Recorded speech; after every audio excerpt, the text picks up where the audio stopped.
রাত্রেবেলা দিকে জ্বালিয়ে দিলে কিন্তু মনে হবে যে অসংখ্য প্রদীপ উজ্জ্বলন হচ্ছে। জুতো রাখার জন্য অনেক জায়গা আছে, কোনো রকমের জুতো চুরি হয়ে যাওয়ার ভয় নেই। তো মন্দিরের ভেতর সেলফি তোলা নিষেধ। মোটামুটি 1000 মানুষ ইজিলি বসে নাম সংকীর্তন করতে পারবে। ব্রহ্মদত্ত ধাম। আজ আমরা চলেছি হুগলির বনমালীপুর গ্রামে, যেখানে নির্মাণাধীন রয়েছে এক আশ্চর্য মন্দির, ব্রহ্মদত্ত ধাম। এই মন্দির শুধু বিশালতা বা স্থাপত্যের জন্য নয়, বরং তার আধ্যাত্মিক দৃষ্টিভঙ্গি, ইতিহাস ও রহস্যের জন্যও ভক্তদের মধ্যে এক গভীর আগ্রহের সৃষ্টি করেছে।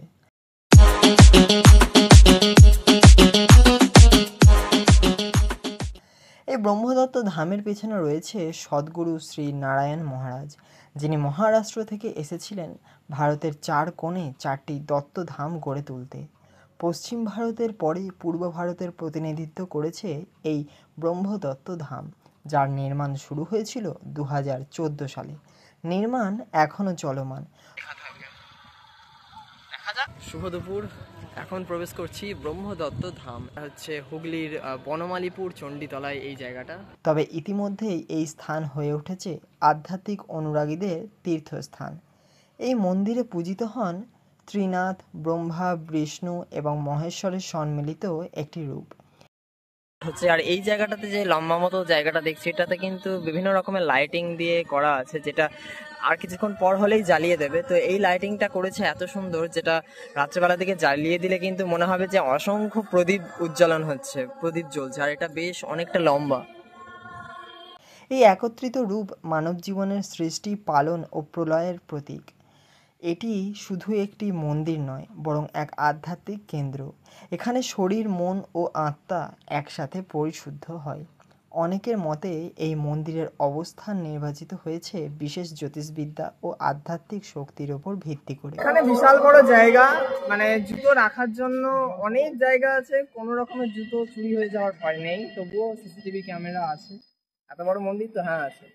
আর জুতো এমন জায়গাতে রাখবে যেখানে যারা বুট পরে আসছো, তো অবশ্যই তারা সেখানে একটা কল দেখে, মানে কল যেখানটাতে আছে সেই রকম জায়গাতে দেখে জুতোটা ছাড়ার চেষ্টা করে, যাতে হাতটা ধুয়ে মন্দিরে প্রবেশ করতে হবে। তো যে জায়গাটাতে জুতোটা ছাড়ছি তার পাশেই এরকম একটা কল আছে, এখানে খাবার জল প্লাস হাত ধোয়ার জন্য যথেষ্ট।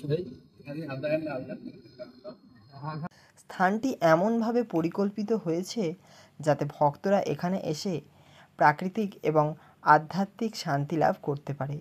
এখন প্রবেশ করা যাক মন্দিরের ভেতরটাতে। এই মন্দিরের আশেপাশে অনেক বসবাসের জন্য জায়গাও আছে। এই মন্দিরে বসবাস এবং ধ্যানের জন্য বিশেষ স্থান গড়ে তোলা হচ্ছে। এখন প্রশ্ন হচ্ছে, কিভাবে যাবেন এই মন্দিরে? ব্রহ্মদত্ত ধামে যেতে হলে আপনাকে বারুইপাড়া স্টেশন নামতে হবে। ব্রহ্মদত্ত ধামে যেতে হলে তোমাদের বর্ধমান থেকে হাওড়াগামী কডলাইনের ট্রেন ধরে বারুইপাড়া স্টেশন নামতে হবে। সেখান থেকে টোটো বা অটোতে কয়েক মিনিটের পথ।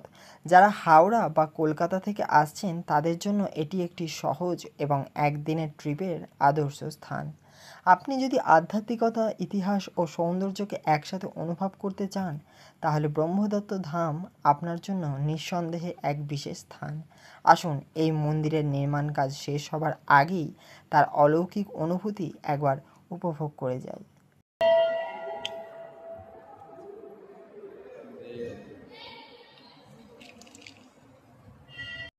মন্দিরের ভেতর সেলফি তোলা নিষেধ।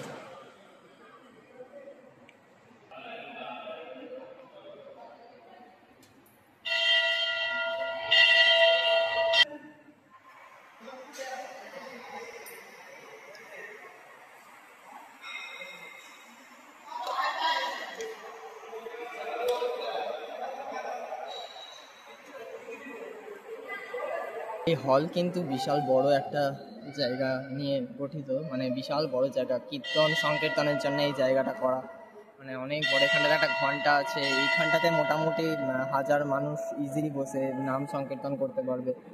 আর এই জায়গাটা এসি নয়, সম্পূর্ণ জায়গাটা কিন্তু পাখা দিয়ে ঘেরা আছে এবং বক্সের সিস্টেম করা আছে। জয় গুরু, জয় দেব দত্তা, গুরুদেব দত্তা, অত্রি অনুদান, মানে এখানটাতে গম গম করবে যদি মানে খুব সুন্দরভাবে নাম সংকীর্তন করা হয়, মানে দারুণ লাগবে। এখানে সেলফি তোলাটা নিষেধ আছে। একটা প্রথম ধাম হচ্ছে এমপিতে আছে শিবদত্ত ধাম, দ্বিতীয়টা হচ্ছে কন্যাকুমারীতে আছে অনুসূয়া দত্ত ধাম, আচ্ছা থার্ড হচ্ছে এটা ব্রহ্মদত্ত ধাম কলকাতা, মানে কলকাতা দিয়েছে আর কি। আর ফোর্থটা হচ্ছে অত্রি দত্ত ধাম উত্তরাখণ্ড। আচ্ছা, মানে এই ঠাকুরটা আসলে মানে কিসের, ওই ব্রহ্মা বিষ্ণু মহেশ্বরের দত্তাত্রেয় ঋষি দত্তাত্রেয়কে বলা হয় যে ব্রহ্মা বিষ্ণু আর মহেশ্বর এই তিন মূর্তির একটা সম্মিলিত রূপের অবতার, ঠিক আছে। আচ্ছা তো তো ইনি ছিলেন হচ্ছে ঋষি অত্রি আর মাতা মহেশ্বর। তো সেই হিসাবেই তোমার বিগ্রহ এখানে স্থাপন করা হয়েছে। এটা মোটামুটি কত সালে স্থাপন এবং করা এই হয়েছে? মূর্তিটা মহারাষ্ট্র থেকে নিয়ে আসা হয়েছে। সালটা আমার এই মুহূর্তে এক্সাক্টলি ঠিক খেয়াল করছে না, ওই 4-5 বছর হবে। মানে এটা পুরোপুরিভাবে ওপেন হয়ে গেছে। হ্যাঁ হ্যাঁ। আর এখানটাতে মোটামুটি কতজন মানুষ একসাথে সংকীর্তন করতে পারবে? 1000 মানুষ তো হবে। অনেক বড় জায়গা আছে। আর খাওয়া দাওয়া কি মানে এখানটাতেই হয় না বাইরে? না, বাইরে এই যে জায়গাগুলো আছে ওখানে, ঠিক আছে। আচ্ছা, একটু বাইরেটাতে ঘুরে দেখা যায়। এখানকার যে স্পেসটা আছে এটা তুমি যদি কখনো বেলুড় মঠ বা দক্ষিণেশ্বর হ্যাঁ হ্যাঁ হ্যাঁ, ওখানটাতেও হ্যাঁ অনেকটাই বড়। তাহলে একটু বাইরেটাতে গিয়ে দেখা যাক নাকি? এসো এসো। আচ্ছা এখানে এসো সত্যম দা।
এই জায়গাটা যেখানটাতে মানে এই শিব ঠাকুরটা আছেন সেই জায়গাটা কিন্তু মাটির তলায় মানে বেসমেন্টে আছে আর কি। এই জায়গাটা অনেকটা বড় এবং এটা পুরোটা কিন্তু আন্ডার কনস্ট্রাকশনের মধ্যে দিয়ে আছে। এখানটাতে একটা কুকুরও শুয়ে আছে, সে হয়তো পাহারাদার, সেও ঠাকুরকে দর্শন করে গেছেন।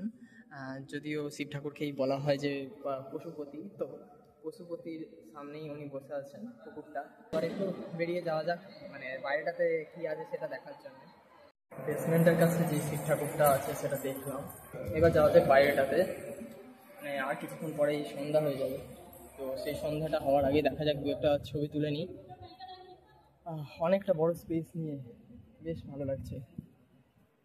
এখানটাতে একটা কি সুন্দর বড় নকশা করা আছে, এটা যদি ড্রোন ভিউ থাকতো হয়তো দেখতে বেশি আরো ভালো লাগতো। মাঝখানটা হচ্ছে এটা, বিশাল বড় এরিয়া নিয়ে এটা। এই চন্দনটা যেটা পড়ছি এটা কিন্তু এত মানে পিওর, গন্ধটা এখনো নাকে বাজছে। সূর্যাস্ত হচ্ছে। হ্যাঁ লাল আজকে নেই, হালকা আছে। ওই তো সূর্য তোমার সরাসরি। এই যে চূড়াটা মন্দিরের এখান থেকে ক্লিয়ার আসবে। ধারের জায়গাগুলো এই যে এখানটা খাওয়ানো। আচ্ছা এইগুলোতে খাওয়ানো হয় পুরো চারপাশ জুড়ে আছে। ফলে যে তিলকটা কেটেছি এত সুন্দর গন্ধ, মানে পিওর চন্দনের যেই গোলাটা হয় সেইটা থেকে মানে পাচ্ছি। আউটস্ট্যান্ডিং এত সুন্দর স্মেলটা লাগছে। এটা হচ্ছে টোটাল ভিউটা। মানে এর ইতিহাসটা অবশ্যই তোমাদের জানাবো, বা এই ইতিহাসটা তোমাদের কেমন লাগছে অবশ্যই তোমরা কমেন্ট করে জানিও। এইটা হচ্ছে টোটালটা, এটা দূর থেকে আস্তে আস্তে রাস্তার মধ্যে দেখছিলাম। অনেক ক্ষেত্রে মন্দিরে আসার সময় কিন্তু অনেকের বাথরুম পেয়ে যায়, তো সেই ক্ষেত্রে কিন্তু মন্দিরের একদম পিছনের দিকটাতে চলে গেলেই তোমরা বাথরুমটা পেয়ে যাবে। দেখাচ্ছি মন্দিরের ভিডিও, কিন্তু তার মাঝেও এইটাকেও বলে রাখাটা খুব জরুরি, কারণ মন্দিরে এসে অনেকেই হয় যে একটু ওয়াশরুমে যাওয়াটা প্রয়োজন পড়ে, তো সেই জন্যই আমি জায়গাটা দেখিয়ে দিলাম। অনেক বড় যেই বাথরুমটা আছে সেটা সুলভ শৌচালয়, সেটা কিন্তু অনেকটা বড় এবং বেশ পরিষ্কার পরিচ্ছন্ন, কোনো মানুষের অসুবিধা হবে না এখানটাতে আসলে। আর বাথরুমের জন্য নিচ্ছে হচ্ছে 2 টাকা, আর ল্যাট্রিনের জন্য নিচ্ছে 5 টাকা, তো অনেকটাই কম আছে এটা আমার বলে মনে হচ্ছে। তো চলো যাওয়া যাক এবার আরও বাকি যেটা আছে এক্সপ্লোর করার জন্য। তো ব্রহ্মদত্ত মন্দিরটাতে আসলাম, মানে এসে পরিবেশটা এতটা ভালো লাগে, আমি সবাইকে রেকমেন্ড করবো যে তোমার সবাই একবার হলেও অন্তত পক্ষে আসো এবং এই জায়গাটা ঘুরে দেখো। যারা ছবি তুলতে ভালোবাসো তাদের অবভিয়াসলি এই জায়গাটা মানে আউটস্ট্যান্ডিং লাগে। আমি নিজেও ছবি তুলতে প্রচুর ভালোবাসি, তো যারা ছবি তুলতে পছন্দ করো তারা অবশ্যই আসে। মানে প্রত্যেকটা দেওয়ালে মনে হবে যে ছবি তুলি, আর আমি তো এসে প্রত্যেকটা দেওয়াল প্রত্যেকটা এই যে পিলার আছে, প্রত্যেকটা পিলারের সামনে এসে আমি ছবি তুলেছি। প্রত্যেকটা জায়গা মানে আউটস্ট্যান্ডিং। যারা ক্যামেরা নিয়ে আসবে তাদের জন্য একটা মানে এক প্রকার স্বর্গ যাকে বলে। আর এটা যদি তোমরা শীতকালে আসো তাদের জন্য তো মানে আরো আউটস্ট্যান্ডিং একটা লাগে। যেহেতু আমি গরমকালে এসেছি তো গরমকালেও বেশ ভালোই লাগছে, তো শীতকাল হলে আরো এই সময় ওয়েদারটার মধ্যে একটা আলাদা একটু লাগে। আর সামনের দিকে আরো লাইটিং সমেত আরো কিছু আছে, দেখা যাক। আশা করছি লাইটটা জ্বালিয়ে দিয়েছে সামনের দিকটাতে, যদি দেখাতে পারি তো খুব ভালো। চলো সামনের দিকে যাওয়া যাক। যাই হোক, দেখলাম ব্রহ্মদত্ত যেই মন্দিরটা, আসলাম, দেখলাম, বেশ ভালো লাগলো। এর সাথে অ্যাটাচ দুটো মন্দির আছে, সেটাকে একটু দেখতে চাই। এটা কোন ঠাকুরের? কপিল মুনি। ও হ্যাঁ হ্যাঁ, ওপরে লেখা আছে এটা কপিল মুনির মন্দির, খুব সুন্দর লাগছে। যাই হোক, এই মন্দিরে ঢোকার ডান দিকটাতেই আছে, আর বাঁ দিকটাতেও আরেকটা আছে। ওই দিকটাতে কি ঠাকুরের? গণেশের বললে না? গণেশ ঠাকুর এন্ট্রান্সটা। মন্দিরের ডান দিকটাতে ছিল হচ্ছে কপিল মুনির একটা সুন্দর বিগ্রহ, আর বাঁ দিকটাতে আছে কিন্তু একটা খুব সুন্দর গণেশ ঠাকুরের বিগ্রহ। বাহ, খুব সুন্দর বিগ্রহটা দেখতে। যাই হোক, মন্দির ভ্রমণ কমপ্লিট হলো। এবার যেতে হবে বাড়ি যাওয়ার জন্য, বাড়ি যাওয়ার উদ্দেশ্যে রওনা দিতে হবে। ঠাকুরের ভোগ দেওয়া হচ্ছে।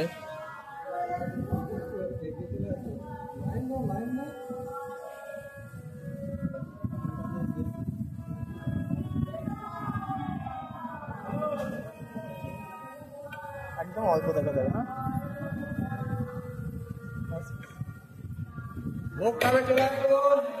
ছিলাম বিকেলবেলা, সেই বিকেলবেলার যে সুন্দর দৃশ্য সেটা তোমরা দেখলে। এখন কিন্তু সন্ধ্যাবেলা, ঘড়িতে বাজে 6টা।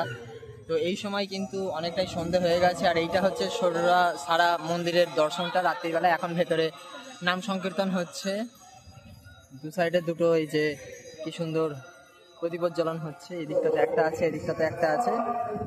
দেখা হয়ে গেল, এবার বাইরে যাওয়া যাক।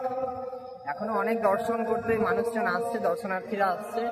মোটরসাইকেল, সাইকেল রাখার জন্য অনেক বড় জায়গা আছে, রাখার কোনো অসুবিধা নেই। বিশাল বড় সুবিশাল গেট আছে। রাত্রিবেলায় বোধহয় 9টা অবধি লাস্ট টাইমিং, না? যেখানে টাইমিংটা দিয়ে দিয়েছে। মন্দির দর্শনের সময় প্রত্যহ সকাল 7টা হইতে দুপুর 1টা, এবং বিকাল 3টে হইতে রাত্রি 8টা পর্যন্ত। বৃহস্পতিবার ছাড়া, বৃহস্পতিবার সকাল 7টা হইতে রাত্রি 9:30 পর্যন্ত খোলা থাকবে। প্রত্যহ দুপুর 1টা থেকে 3টে পর্যন্ত মন্দির বন্ধ থাকবে। 1টা থেকে 3টে বন্ধ থাকে। আচ্ছা, আর বাকি ডিটেলস যা আছে ক্যামেরায় তুলে নিলাম। যাই হোক, মন্দির এলাকায় ভিডিও করা নিষেধ, তত করে ফেললাম আর কি করা যাবে।